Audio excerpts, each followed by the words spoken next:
A young woman navigates the emotional fallout of betrayal when her stepsister begins a relationship with her ex-boyfriend. With years of sacrifice and a once close bond between them, she faces intense family pressure to accept the relationship, despite her own pain and feelings of betrayal. As tensions rise, she must grapple with loyalty, self-respect, and the consequences of standing her ground. AITA for not accepting my sister's relationship with my ex, despite her having cancer as a teenager. My 25F father married my stepsister's 23F mother when I was 4 and she was 3. We've lived together most of our lives and are a family. She and I were extremely close. She developed cancer when she was 14 and was sick for about 2 years. She's since made a full recovery. During that time, my parents became understandably overprotective. They also asked a lot of me. I quit my extracurriculars so I could get a job. The money went towards her medical bills, and so I could drive her to appointments. I didn't go to dances, and any fun activities I did needed to include her. I did almost all of this willingly, the exception being having to quit my high school volleyball team. I did throw a bit of a tantrum about that, but was swiftly punished. And I think having one emotional breakdown was pretty chill given the circumstances. Anyhow, I go to college and meet my ex. We'll call him Ben when I'm a junior. We fall in love, blah, blah, blah. He and I move in together when we graduate, so we've been living together for about 3 years. We were serious until July, when I walked into my bedroom and saw him fucking my sister. I broke it off. Tears were shed. He moved out, etc. My sister apologized at first, but then backed off. I thought she was giving me space, but last week she called and asked if we could meet up. She told me that she and Ben were in love and were just telling me as a courtesy before they started posting photos online. Distraught, I left her in the restaurant by herself and did not pay my portion of the bill. She later Venmo'd me asking for the money. She told my parents, who then called me to their house, telling me how disappointed in me they are for not supporting my sister's relationship with Ben. They brought up the fact that because she had cancer as a teenager, she never learned proper social etiquette and has a hard time meeting people. I don't buy this, in part because I've seen her socialize just fine. And since we spent a good chunk of the time she was sick together, that would also mean that I should have bad social skills as well, by that logic. They then told me that if I don't accept my sister and Ben's relationship, they may have to go no contact with me. I reminded them that I'm also their daughter, and they should understand my point of view, but they are adamant that this is about me being jealous of her. For the record, I'm not jealous of her. I'm not upset that Ben picked her over me. I'm sad about the end of the relationship and do feel betrayed, but Lord knows that I don't want to be with a cheater. What I'm upset about is the fact that my sister chose Ben over me, that she slept with Ben knowing he and I were in a long-term committed relationship and continues to be with him knowing how much it hurts me. Now no one in my immediate family is talking to me, and I'm getting messages from aunts and uncles and cousins telling me that I'm an asshole and a selfish bitch. Edit. Thank you everyone so much for your comments. This has gotten more attention than I expected, and I'm having trouble keeping up, so if I don't say thank you, then thank you. I've been given a lot of food for thought, TBH. While I've had moments where I've been resentful or upset about my teenage years, I've always thought that I did the right thing for my sister and for my family, and that time wasn't all miserable. I was very close to my sister, and we made things as fun as we could, but I didn't think of it as an abdication of my parents' responsibilities, or that they were doing wrong by me, which many of you pointed out. I definitely have a lot to think about. Thank you again for making me feel less crazy about all of this. Update. Sometimes you can only laugh. Just got off of the phone with my cousin, who saw this post and said he could explain a few things. I asked him why he was on Reddit instead of school. He asked me why I was on Reddit instead of work, and I said touché. He told me that after my conversation with my mom, she went to his house and talked to my aunt. And here's the deal. Turns out my sister is not only in a relationship with Ben, but 4 months pregnant, which means she and Ben were fucking for longer than I had even guessed. Apparently my parents are so adamant that I forgive her because I'm already ruining their experience of their first grandchild. That's right, I'm less important than my stepmom posting ultrasounds to Facebook. This is where we're at. Anyhow, I called out of work sick the rest of the day, and I'm going to drink a lot of alcohol, like a lot of alcohol, and then start thinking about what the fuck I'm going to do. Update. I was asked for an update, and thus, here I am. 2 things to clarify before I update. I didn't have a shitty childhood. The favoritism started when my sister was diagnosed. I moved out soon after and have been pretty independent since then. Not saying that how my parents treated me during those years were okay, but I wasn't Cinderella. I did not drink myself into oblivion. I had 2 white wine spritzers, but I appreciate the concern from folks. Anyhow, the update. I got in touch with my sister and asked her to meet up again at a park, no bill involved. I asked her if she was pregnant, and she told me the truth. She said she wanted us to still be in each other's lives, babies, and that she wanted me to be in her babies. A Redditor, and I forget who, I'm sorry, mentioned that she may ask me to be the godmother, and that person was correct. But as many of you pointed out, if I didn't cut her off, I'd just become her bank and daycare employee. So I told her I could no longer be in her life, and I left her crying on a park bench and felt like the shittiest person in the world. I emailed my parents and told them how betrayed I felt and that I'd be cutting off contact with them. To my stepmom's credit, she apologized. She explained that she never thought my sister would live to have kids, and that she let her emotion over that get the better of her. Understandable. My dad said nothing, which is honestly what sucked the worst about all of this. Ben tried messaging me from a burner account for the first time since the breakup,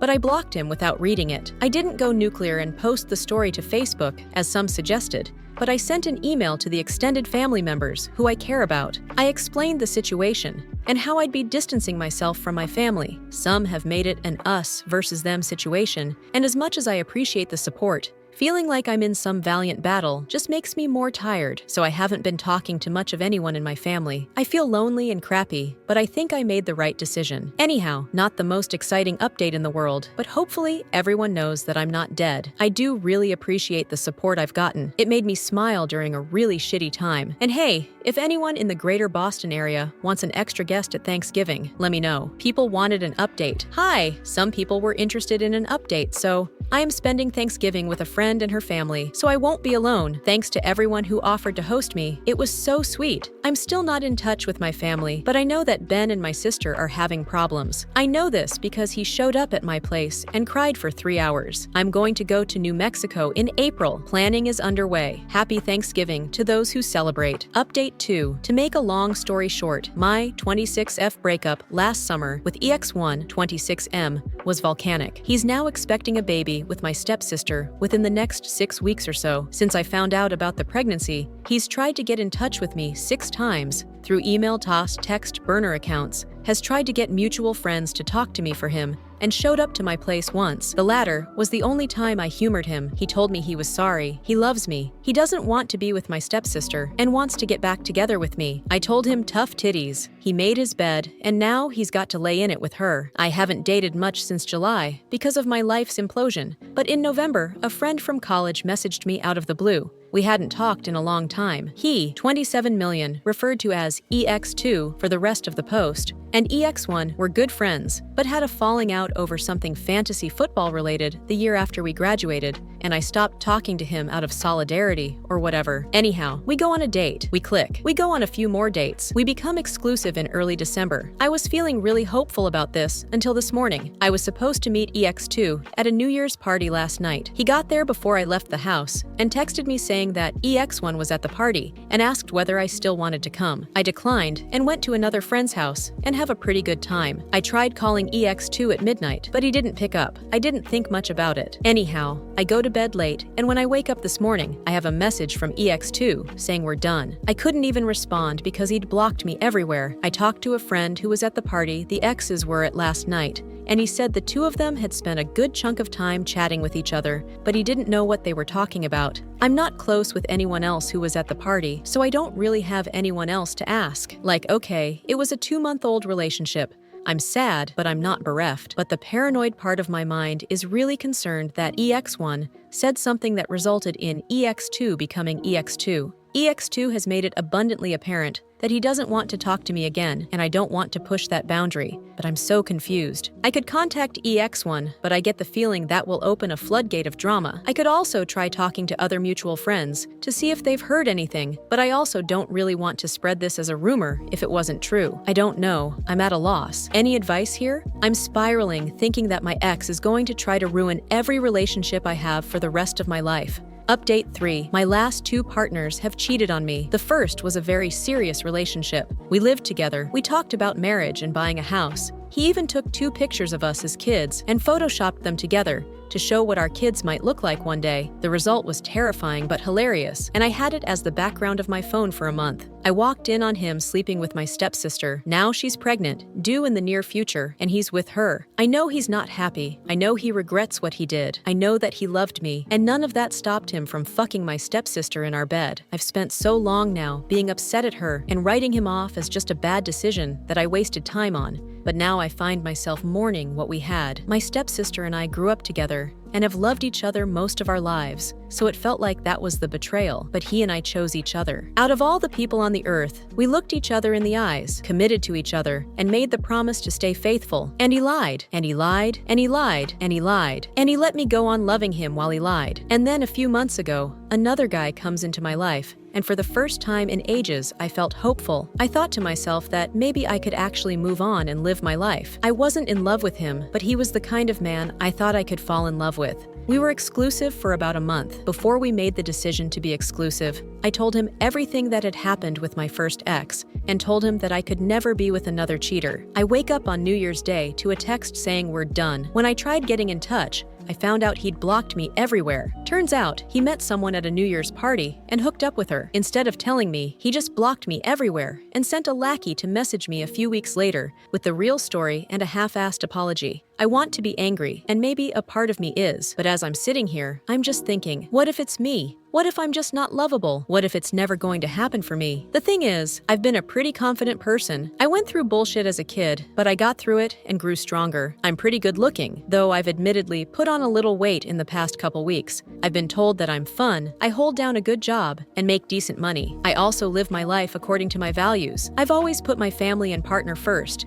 because that's just how I believed it should be done. And I thought that I would be prioritized in turn. I've lost most of my family because they'd rather have my stepsister's baby in their life than me. My friends have been fair weather, for the most part, and I know that I'm a laughingstock in my friend group, as much as they pretend to pity me to my face. I feel the little spark I've always had fading. I don't chime in on conversations anymore. I've stopped putting on cute clothes when I go out. I don't plan anything, so I don't have anything to be disappointed about. Soon I'll be the same age as my mom was when she died. I never knew her, but I've always loved her, thinking of her watching over me. I don't remember the funeral, but it was one of those funerals where there wasn't a dry eye in the house. She lit up a room, people tell me. She was a good woman. In my worst moments, I wonder what it would be like if I died right now. Would anyone cry? Would anyone care? Would anyone even come? Anyhow, sorry for writing a novella. Just not sure what to do anymore and who to talk to. If you read all this, thank you. Update 4. Hello, folks. I thought that things on the internet died after a couple days, so color me surprised when I still get requests for updates on the regular. Long story short,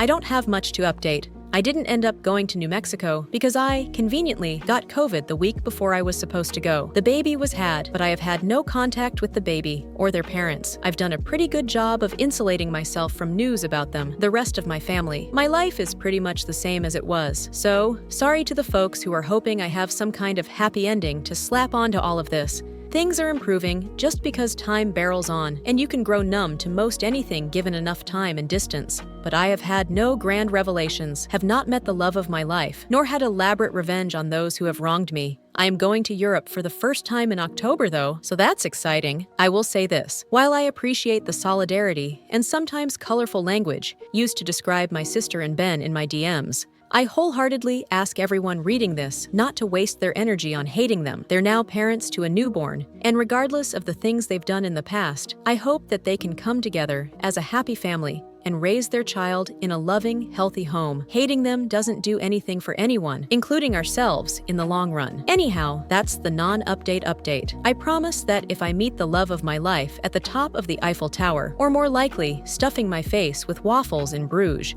I will post another update. Until then, you can assume that I am living, trying my best, and am very appreciative of all of the people out there in the world who have read this saga and reached out with support, even if I have not had the energy to respond to everyone. New update. Hello! So, it's been a minute, but I still get messages from folks asking how I've been, and I'm up too early and a little bored, so I thought I'd give you the answer. I'm good, made a lot of really positive changes in my life, and I'm in a much better place, physically and mentally, than I was last year. To answer some specific questions, no, I'm not in contact with my family. The last straw was in spring 2022. My dad emailed me to ask if we could get lunch and talk. Me, having always harbored the secret and foolish hope that we'd reconcile and go back to normal, agreed. I arrived at the restaurant and waited 2 hours. When my server gave me a free dessert on the house with a pitying look, I called it and went home. Later, I got an email from my stepmom, which I'm sure was full of excuses, but I didn't read it. But the really positive outcome of that was that made me realize that I needed to move far away and not come back, which I did. I'd always been really scared to move away from my family,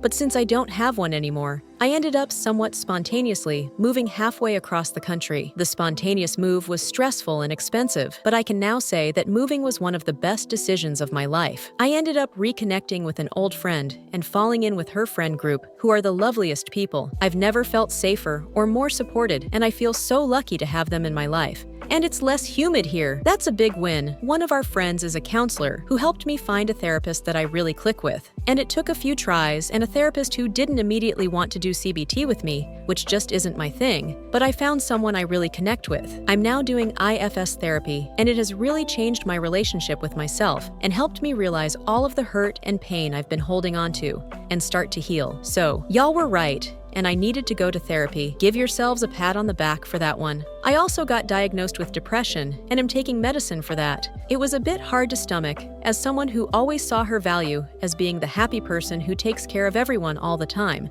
But it turns out that sometimes when your needs aren't met as a kid, you end up becoming the happy person who takes care of everyone all the time, because you're afraid that if you show the slightest bit of unhappiness, you won't be loved anymore, and that's fucked up. I also met a guy, and I know you're all saying, "Papaya, no, your decision-making around men cannot be trusted," but I assure you that he's different. Instead of rolling his eyes when I'm feeling off, he'll either just quietly lay on the couch with me or go for a walk. Or he'll say really dirty things to me in his spot-on Kermit the Frog voice, until I'm laughing so hard I can't focus on anything else. And bonus, he's far too busy painting D&D minis to find the time to cheat on me, so I'm not even worried about that. I did have to invest in a somewhat elaborate Renaissance fair costume, which is not something I had imagined for myself, but I'm having a great time. I'm gonna marry this dude someday. As for Ben and my sister, as far as I know, they're still together. Every so often, she tries to get in touch with some manner of burner account, but I ignore all of it. I'm still bummed that I'm not going to be a part of my nibbling's life, and I do, honestly, still really miss my family. But I know this is right for me. Sorry I don't have any salacious info on them, since I know you're all really here to hear about their karmic downfall or whatever. But on my end, things are good. Better than they were before I found out I was being cheated on. My current life is built on real contentment, not fear disguised as shallow happiness. It's not perfect, and I have a lot of problems that I'm working through, but I'm proud of myself, and I think my mom would be too. So that's the update. I think it's going to be my last one, at least on this account. Thanks Reddit for supporting me and making me smile through some of the worst, weirdest points in my life. May you too be blessed with internet strangers who cheer you on and offer to sabotage the lives of the people who do you wrong. Marked as inconclusive because we do not know the situation with Ben and stepsister, I hope OOP lives a happy and healthy life.